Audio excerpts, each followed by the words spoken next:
সৰসমুখী ধাৰাবাহিকখনৰ আজি নিশা আহিবলগীয়া এপিছডৰ প্ৰম' মুকলি হৈছে। আজিৰ প্ৰমৰ প্ৰথম ভাগত আমি দেখিবলৈ পাইছোঁ শুনে কৈ আছিল তেওঁলোকে কিবা প্ৰমাণ দিছে নেকি ৰত্নৰ বিৰুদ্ধে। তেতিয়া পুলিচজনে মাত দিছিল নাই দিয়া, সেইবাবেতো ৰত্ন এতিয়ালৈকে বাচি আছে।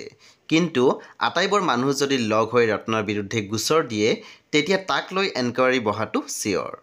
তাৰপিছত আমি প্ৰমত দেখিবলৈ পাইছোঁ পুৱতিয়ে কৈ আছিল অলপ বেছিয়ে হ'ল নেকি, তুমি মোৰ ইমান আপোন হৈ দেখুৱাবলৈ চেষ্টা কৰিব নালাগে।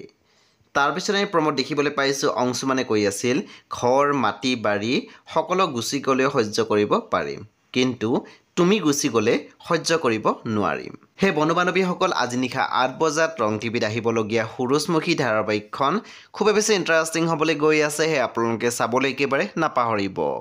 পৰৱৰ্তী আপডেটৰ বাবে আপোনালোকে মোৰ চেনেলটো ছাবস্ক্ৰাইব কৰি কাষত থকা বেল আইকন টিপি দিবলৈ একেবাৰে নাপাহৰিব। আৰু প্লিজ আপোনালোকে মোৰ ভিডিঅ' এটা লাইক কৰি দিব।